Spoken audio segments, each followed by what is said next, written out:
Do you know why punctuation marks are essential in English? Punctuation, the unsung hero of language, is like a traffic signal for words, guiding the reader through the sentence. Without it, words would collide into each other, causing confusion and misunderstanding. Picture this: the meaning of "let's eat grandma" drastically changes to "let's eat grandma" without that crucial comma. It's the difference between a friendly dinner invitation and a horrifying cannibalistic proposition. So, today we dive deep into the world of English punctuation marks, starting with the most basic one, the full stop. Also known as a period, this little dot has a significant role in written English. The full stop's primary function is to indicate the end of a sentence. It's like a red light in traffic telling us to stop and prepare for the next thought or idea. Consider this example. I am going to the park. Here, the full stop after park tells us that the thought is complete. Now, if we remove the full stop, I am going to the park, I am taking my dog. It's confusing, isn't it? It seems like a never-ending stream of words with no clear separation of thoughts. So the full stop is essentially a boundary marker. It helps to keep our thoughts organized and easy to understand. Whether you're writing a novel, an email, or a text message, remember to use your full stops correctly. Remember, a full stop signifies the end of a sentence. Next up, the comma, a small mark with a big impact. Used correctly, commas can clarify the meaning of your sentences, making your writing easier to read and understand. One of the most common uses of the comma is in lists. When you have 3 or more items in a series, you use commas to separate them. For example, consider the sentence, I need to buy apples, bananas, and oranges. The commas separate each item on the list, providing clarity and preventing confusion. A comma also comes into play when connecting two independent clauses with a coordinating conjunction. What's that, you ask? Well, an independent clause is a group of words that can stand alone as a sentence, and a coordinating conjunction is a word used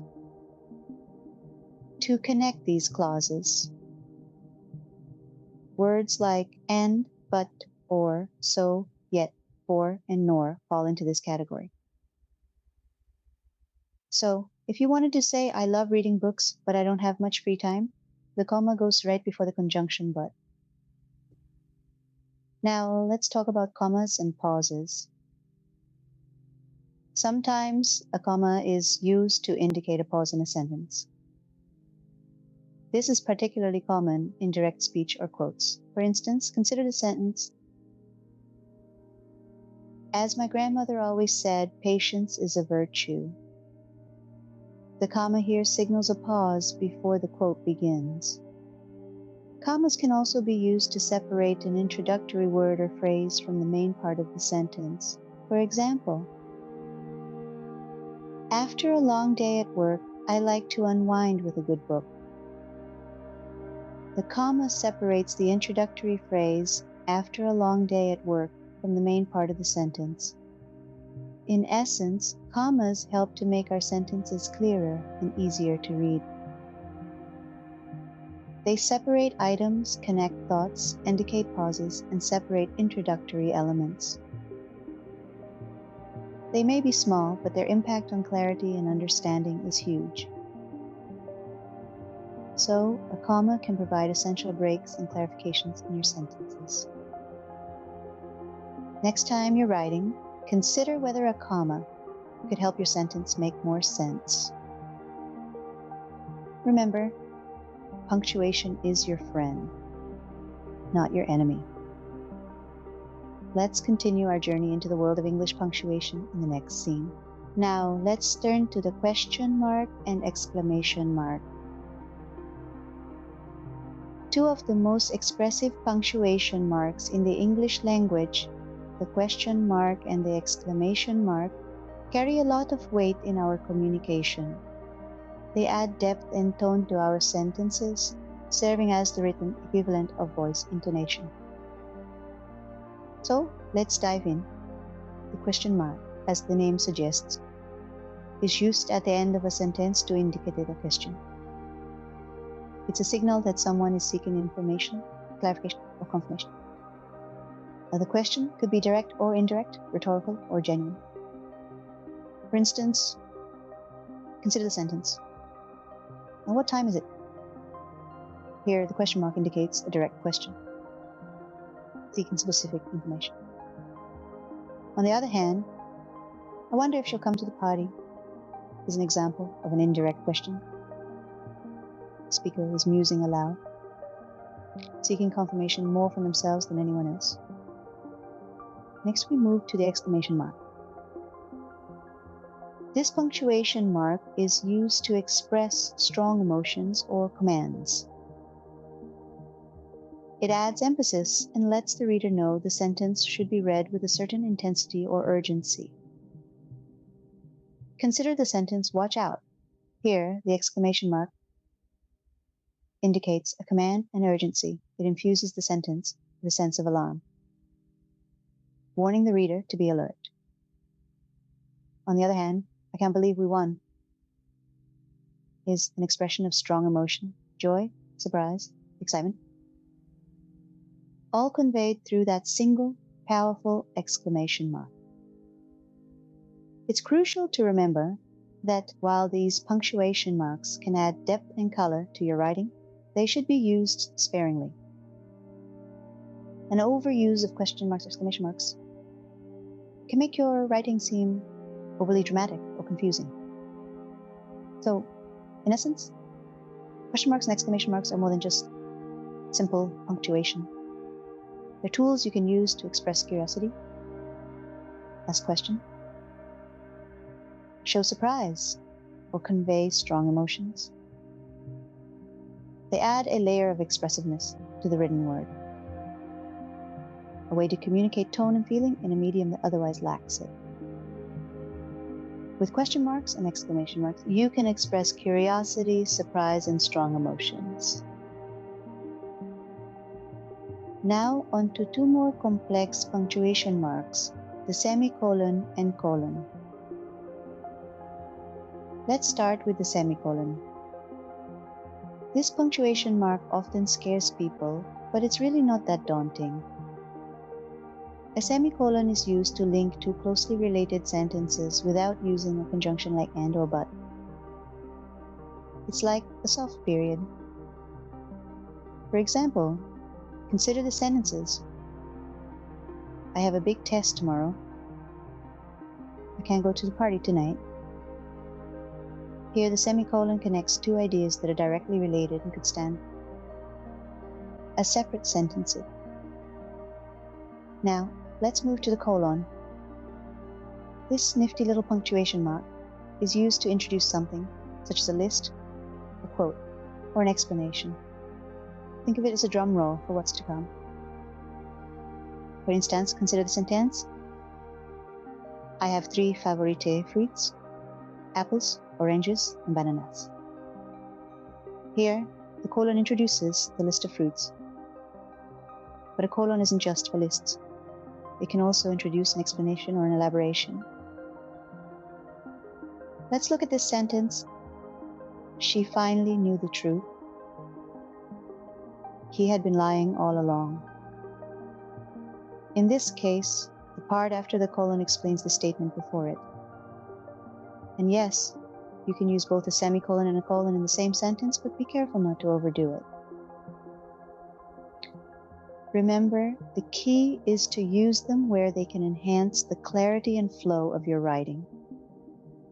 For example, I have 2 favorite books, Pride and Prejudice, a classic tale of love and misunderstanding. and 1984, a dystopian novel about a totalitarian regime.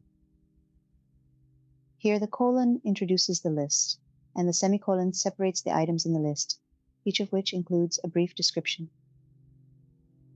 In conclusion, semicolons and colons can be powerful tools in your writing toolbox. They can help you to connect related ideas, introduce lists or explanations, and add variety to your sentence structures. So don't be afraid to experiment with them in your writing. So, semicolons and colons are great tools for linking and introducing information. Let's not forget about quotation marks and apostrophes. These two punctuation marks have unique roles to play in our written communication, helping us to convey our thoughts more accurately and effectively. Quotation marks are primarily used in two ways. First, they signify direct speech. When we want to report exactly what someone said, we enclose the words in quotation marks. For example, consider the sentence, "She said, I am not going to the party." The words within the quotation marks are directly quoted from the speaker. The second use of quotation marks is to highlight titles of shorter works, such as articles, poems, short stories, songs, and episodes of television shows. For instance, we might say, "I just read The Road Not Taken by Robert Frost." Or, "Did you watch the one where Ross got high from Friends?" Now let's shift gears and look at apostrophes. They are used to indicate possession and contractions. When showing possession, we add an apostrophe and an S to the end of a noun. For example, "This is John's book" means the book belongs to John. If the noun is plural and ends in S, we simply add an apostrophe at the end. For instance, "The dog's bowls are empty" implies that the bowls belong to multiple dogs. Next, contractions. These are shortened forms of words or phrases where an apostrophe takes the place of missing letters. Examples include don't for do not, it's for it is or it has, and you're for you are. It's essential to remember that contractions can often be confused with their homophones, such as it's possessive with its contraction, or your contraction with your possessive. In summary, quotation marks help us to quote direct speech and highlight titles, while apostrophes assist us in showing possession and forming contractions. Quotation marks and apostrophes can add precision and clarity to your sentences. So the next time you're writing, remember to use these punctuation marks to express your thoughts clearly and accurately. Last but not least, we have the dash and hyphen. Dashes and hyphens might look similar, but they have distinct roles in English punctuation. Let's dive in and explore their unique functions. Firstly, let's tackle the dash. Now, the dash is like the showman of the punctuation world. It loves to draw attention and add a little drama to your sentences. What's its role, you asked? Well, a dash is used to add extra information that's not essential to the main clause, but provides some additional context or interest. Imagine you're telling a story about your friend, and you say, "Sarah, she's the one who's crazy about cats. Bought a new kitten yesterday." Here, the information between the dashes isn't crucial to know that Sarah bought a kitten, but it adds a fun detail about Sarah's character. It's like a little bonus tidbit for your readers. Now let's shift gears and talk about the hyphen. If the dash is the showman, the hyphen is the bridge builder. connecting words to form compound words. It's like a little GUI stick in your punctuation toolkit. Let's look at an example. Consider the phrase, well-read man. Here, the hyphen binds well and read together to function as a single descriptor for the man. Without the hyphen, we might be left wondering if the man reads well or if he's a man who is well and reads. The hyphen clears up the ambiguity, ensuring that we understand the man is well read. So, in a nutshell, the dash is all about adding extra non-essential details, while the hyphen is about binding words together to create compound words. They're small but mighty tools in your punctuation arsenal that can add clarity and finesse to your writing. Remember, dashes add detail and hyphens connect words. And with that, we wrap up our exploration of the dash and the hyphen.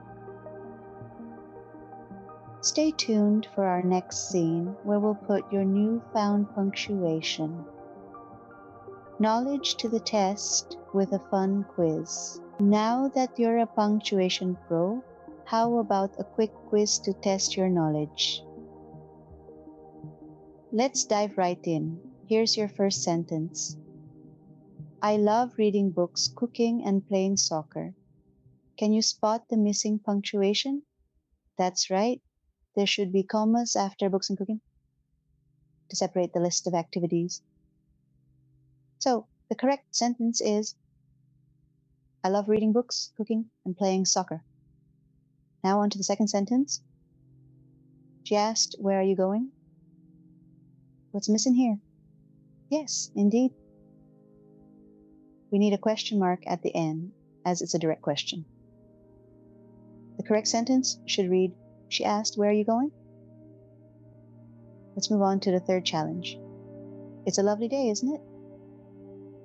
Can you identify the missing punctuation? Yes, you got it.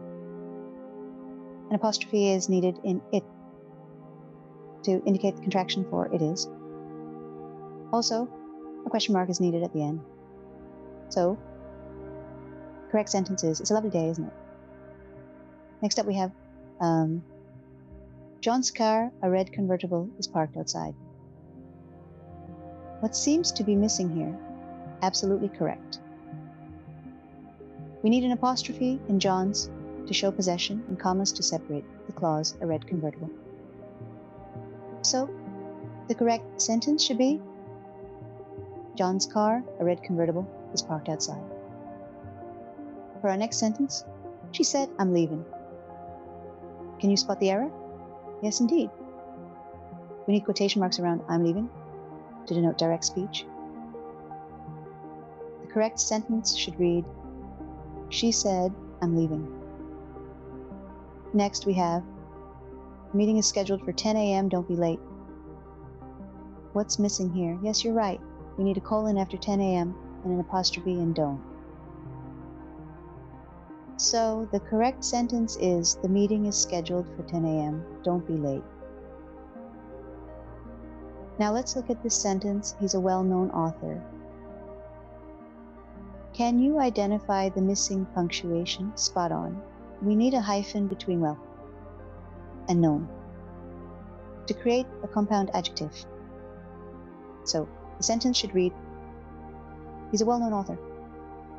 And finally, we have, she ran breathlessly into the room and exclaimed, I found it. What's missing here? Absolutely right. We need a comma after room and quotation marks around I found it. So the correct sentence is, she ran breathlessly into the room and exclaimed, I found it. Phew, that was quite the punctuation workout, wasn't it? But remember, practice makes perfect. The more you practice, the easier it gets to spot these punctuation errors and correct them. Congratulations on completing the quiz. Keep practicing and soon punctuation will become second nature to you.